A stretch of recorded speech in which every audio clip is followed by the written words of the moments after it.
Initial mechanical ventilator settings. Dr. Jalal Mohsin Uddin, MBBS, DTCD, FCPS, Pulmonology. National Institute of Diseases of Chest and Hospital. Choice of initial ventilator settings. The question of which settings are the so-called right settings of ventilation for respiratory failure of a particular cause has no simple answer.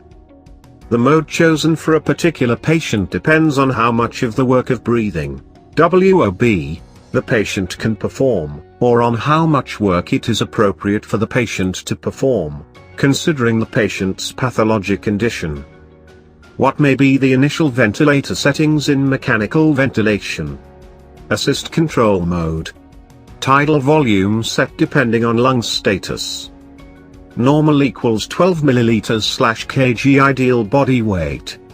COPD equals 10 ml/kg ideal body weight.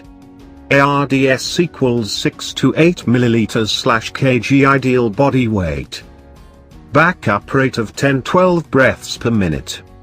FiO2 of 100%. PEEP only is indicated after first arterial blood gas determination, if shunt is greater than 25%. Initial settings in various diseases. Disease. Tidal volume, milliliter/kg. Respiratory rate. IE. PEEP. FiO2. Traditional. 8 to 12. 10-12. 1 to 2. 5. 100%. Lung protective, for example ARDS. 6 to 8. 12-20. 1 to 2. 2-15. 100%. Obstructive, for example bronchoconstriction. 6 to 10. 5-10. 1 to 4. 0-5. 100%. Hypovolemic. 8. 10-12. 1 to 2. 0-5. 100%. Traditional, commonly used, ventilator settings. FiO2 100%, 1.0. Rate 8-12 per minute. Mode. ACE equals default, most. SIMV equals with obstructive airway disease and an intact respiratory effort, for example some COPD, asthma. PC equals with intact respiratory effort and non-severe respiratory failure, preferred in chronic vent. Traditional settings continue. PEEP 05 mmH20. Tidal volume, 5-8 cc, kg, e.g. 500-600 cc. Adjust to plateau pressure 35 cmH20. IE 1 to 2. Pressure support, 5 to 8 cm to overcome endotracheal tube resistance. Lung protective mechanical ventilation. Focuses on low tidal volume ventilation to reduce ventilator-associated lung injury, for example barotrauma, volute trauma. Indicated for all intubated patients who do not have obstructive lung disease, COPD, asthma. Lung protective ventilation continue. Lung protective ventilator settings should be the default for all intubated patients, unless contraindicated. It has demonstrated mortality benefit for ARDS-like pulmonary conditions, limits barotrauma and decreases complications of high FiO2. Lung protective ventilation continue. Mode. Volume assist control. Tidal volume. Start 6-8 cc/kg. Titrate down if plateau pressure 30 mm of mercury. Respiratory rate, titrate for ventilation. Average patient on ventilator requires 120 ml/kg per minute for eucapnia. Start 16-18 breaths per minute. Maintain pH equals 7.37.45. FiO2/PEEP, titrate for oxygenation. SpO2 between 88 to 95%. PaO2 between 55 to 80 mm of mercury. Obstruction strategy. For patients with active bronchoconstriction, for example COPD, asthma. The best ventilatory strategy for these patients is to avoid intubation if possible. Mechanical ventilation will often make the pulmonary situation worse, rather than better. Goal equals adequate time for expiration. Frequently requires deep sedation. First line. May require paralysis, second line. Settings obstruction strategy. Mode. Volume assist control. Tidal volume. VT equals 610 cc, kg of ideal body weight. Inspiratory flow rate. 60 to 80 liters/minute. FiO2, PEEP. Titrate FiO2 to desired SpO2. Set PEEP 05. Obstruction strategy continue. Respiratory rate. Set low, 10 bpm. Adjust for IE 1 to 4 or 1 to 5. Permissive hypercapnia. OK as long as pH 7.007.10. Maintain plateau pressure 30. If 30 go down on rate. Further clarification of initial ventilator settings. Assist control mode. In most circumstances, the initial mode of ventilation should be the assist control, AC mode, in which a tidal volume and rate are preset and guaranteed. Characteristics of assist control mode. The patient can affect the frequency and timing of the breaths. If the patient makes an inspiratory effort, the ventilator senses a decrease in the circuit pressure and delivers the preset tidal volume. In this way, the patient can dictate a comfortable respiratory pattern and may trigger additional machine-assisted breaths above the set rate. Advantages of assist control mode. If the patient does not initiate inspiration, the ventilator automatically delivers the preset rate and tidal volume, ensuring minimum minute ventilation. In the assist control mode, the work of breathing is reduced to the amount of inspiration needed to trigger the inspiratory cycle of the machine. This trigger is adjusted by setting the sensitivity of the machine to the degree of pressure decrease desired in the circuit. Advantages of AC mode continue. An added advantage is that the patient can achieve the required minute ventilation by triggering additional breaths above the set backup rate, as it can maintains normal ventilatory activity and, therefore, prevents atrophy of the respiratory muscles. Disadvantages of assist control mode. A potential disadvantage of the assist control mode is respiratory alkalosis in a small subset of patients whose respiratory rate is high. Patients with alveolar hyperventilation and hypocapnia in the assist control mode include those with end-stage liver disease, those in the hyperventilatory stage of sepsis, and those with head trauma. When these conditions are typically present, then be changed to an alternate mode.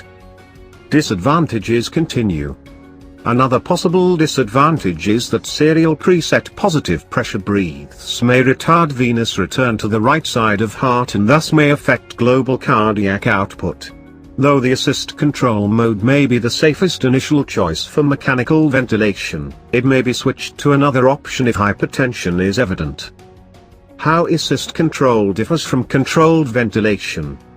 Assist control differs from controlled ventilation, SIMV, because the patient can trigger the ventilator to deliver a breath and, thereby, adjust their minute ventilation. In controlled ventilation, the patient receives only breaths initiated by the ventilator at the preset rate. Synchronized intermittent mandatory ventilation, SIMV. Synchronized intermittent mandatory ventilation, SIMV, is a type of volume control mode of ventilation. With this mode, the ventilator will deliver a mandatory, set, number of breaths with a set volume while at the same time allowing spontaneous breaths. Spontaneous breaths are delivered when the airway pressure drops below the end expiratory pressure. Trigger: assist control versus SIMV. This ventilator mode will provide a set number of breaths at a fixed tidal volume, but a patient can trigger a spontaneous breath with the volume determined by patient effort, which is not supported by ventilator machine-like assist control mode. Tidal volume and rate. For a patient without pre-existing lung disease, the tidal volume and rate are traditionally selected by using the 12-12 rule. A tidal volume of 12 milliliters for each kilogram of lean body weight is programmed to be delivered 12 times a minute in the assist control mode. Ventilator settings in COPD. For patients with chronic obstructive pulmonary disease, COPD, the tidal volume and rate are slightly reduced to the 10-10 rule to prevent overinflation, hyperventilation, and auto-positive end expiratory pressure, auto-PEEP. A tidal volume of 10 milliliters/kg lean body weight is delivered 10 times a minute in the assist control mode. Ventilator settings in ARDS. In acute respiratory distress syndrome, ARDS, the lungs may function best and volume trauma is minimized with low tidal volumes of 6 to 8 milliliters/kg. Tidal volumes are preset at 6 to 8 milliliters/kg of lean body weight in the assist control mode. This ventilatory strategy is called lung protective ventilation. Permissive hypercapnia. These lowered volumes may lead to slight hypercapnia. An elevated PCO2 is typically recognized and accepted without correction, leading to the term permissive hypercapnia. However, the degree of respiratory acidosis allowable is a pH not less than 7.25.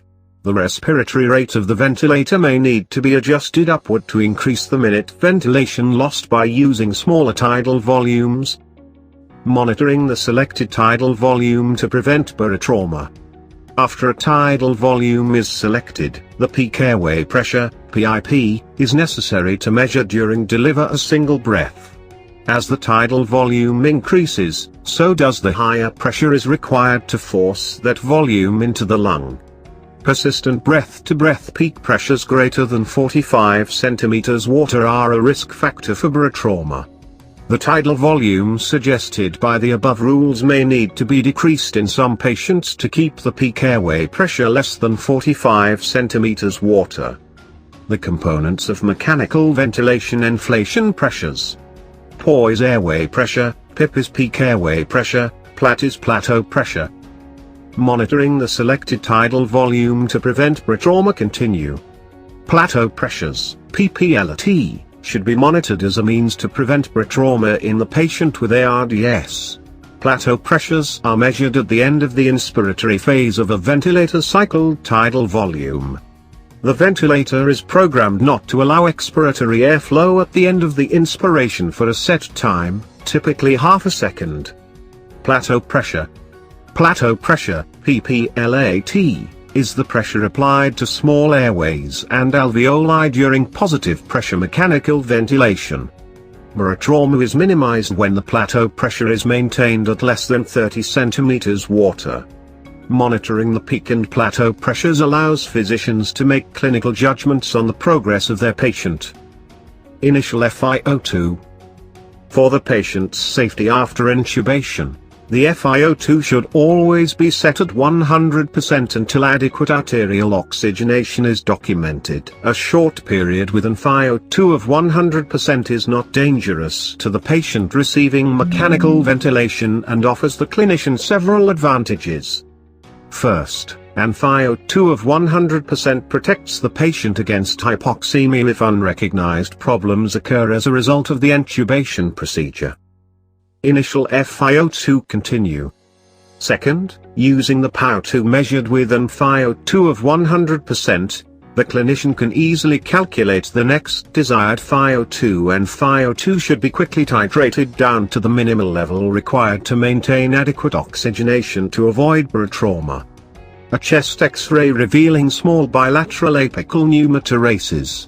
B chest CT showing trace bilateral apical pneumothoraces with extensive pneumomediastinum. positive end expiratory pressure, PEEP.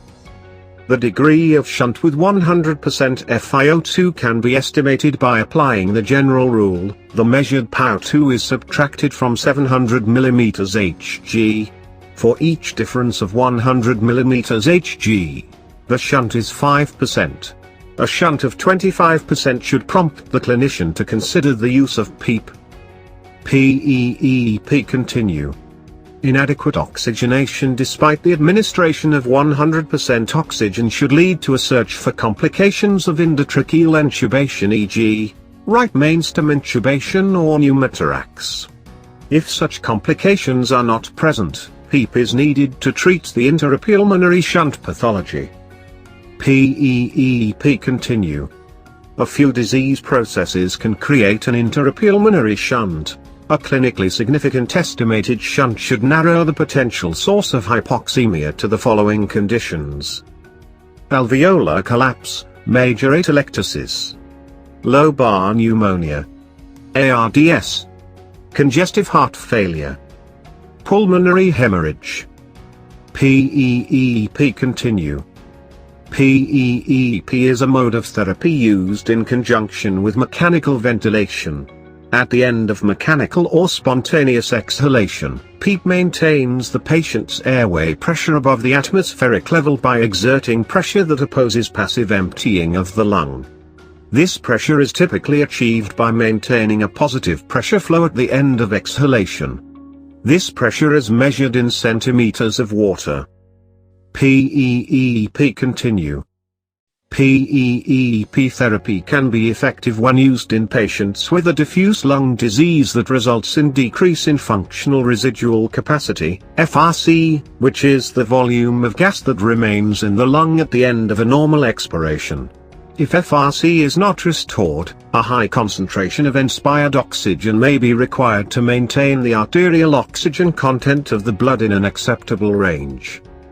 PEEP continue. Applying PEEP increases alveolar pressure and alveolar volume. The increased lung volume increases the surface area by reopening and stabilizing collapsed or unstable alveoli. This splinting, or propping open, of the alveoli with positive pressure improves the ventilation-perfusion match, reducing the shunt effect. Initial mechanical ventilator settings. Thank you. Learning pulmonology.